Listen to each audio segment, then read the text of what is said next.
Well, tonight, violent clashes on Australian streets as thousands of protesters gathered to oppose a weapons expo. Riot police unleashing rubber bullets and pepper spray, demonstrators setting bins on fire and hurling rocks, all making for explosive scenes. As Melbourne's streets descended into chaos, protesters demanding peace inadvertently created a war zone. Police and demonstrators clashing in violent scenes. They came in their thousands to demand freedom for Gaza and to protest arms companies profiteering from the human suffering of war. Shutting down central Melbourne over the Land Forces Expo, where the world's weapons manufacturers are showing off their wares. It's a massive event. You got tanks, you got Naya behind us. But as hundreds of riot police gathered outside, it wasn't long before those intent on stopping violence found themselves in the middle of it. Protesters forming a human chain against mounted police trying to protect delegates entering the conference. I want these delegates to be ashamed of themselves. It's shameful that people are profiting from the death and misery of others. You're just postponing the inevitable. Police facing criticism over heavy-handed use of rubber bullets and pepper spray. I've seen the police deploy an absolutely disgusting amount of force against protesters. Demonstrators in the firing line for throwing rocks, eggs, rotten tomatoes and horse poo at police. And even worse. Police officers are assaulted, they had bottles thrown at them. We've had analysis that shows some type of low-level acid, a whole range of different attacks on my police officers. Those attacks leaving 24 officers injured with 39 people arrested.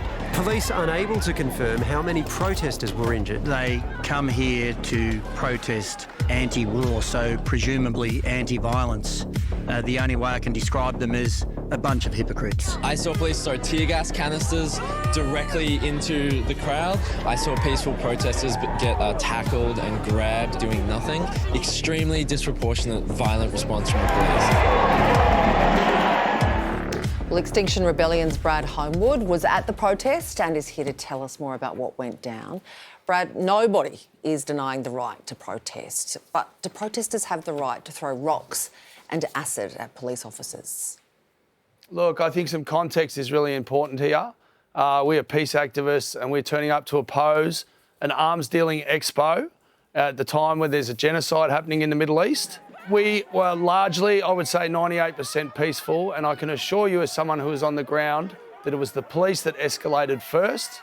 I saw legal observers get OC sprayed and assaulted. I saw street medics get OC sprayed and assaulted, and I saw many women get OC sprayed and assaulted when they hadn't escalated themselves. Brad, I have no doubt that there's been violence on both sides today, but the Victorian Police Commissioner Shane Patton has come out swinging this afternoon. He said that for anti-war protesters, you're a bunch of hypocrites. Well, I can assure you of this, that 98% of the anti-war protesters were non-violent.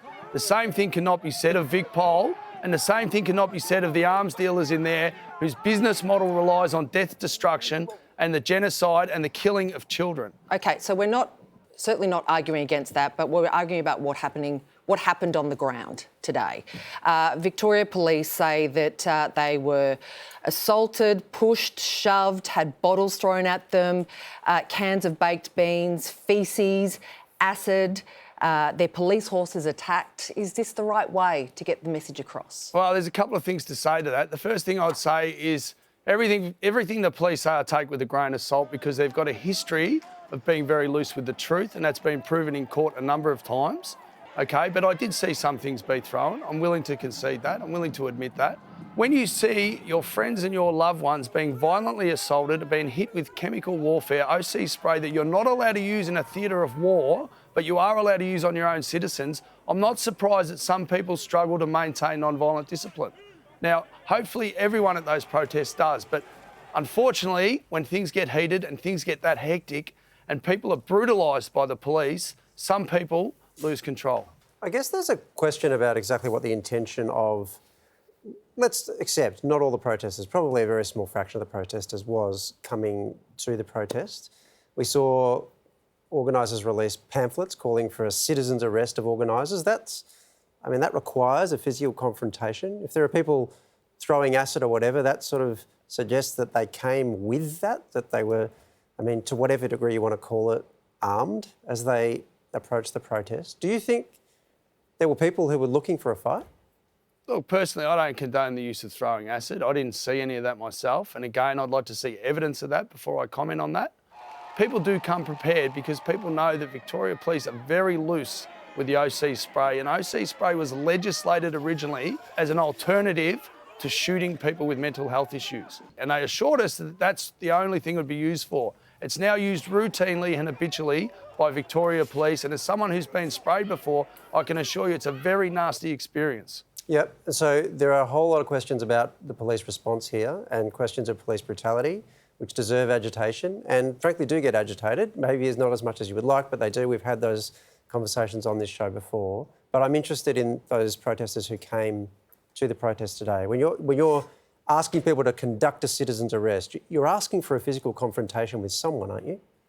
Look, we're asking people to turn up and be non-violent because we are the peace movement. We are opposed to war, we're opposed to genocide. We need to dedicate all our time, money and energy into repairing the earth, not destroying it and not destroying people's lives. So how do you conduct a citizen's arrest non-confrontationally or peaceably? I think the idea was, ideally, if we had the numbers, we were going to shut that conference down, or that expo down. And if we didn't have the numbers, we were going to make it as difficult as possible for people coming and going in a non-violent way. All right, Brad, thank you very much for your time. Thank you.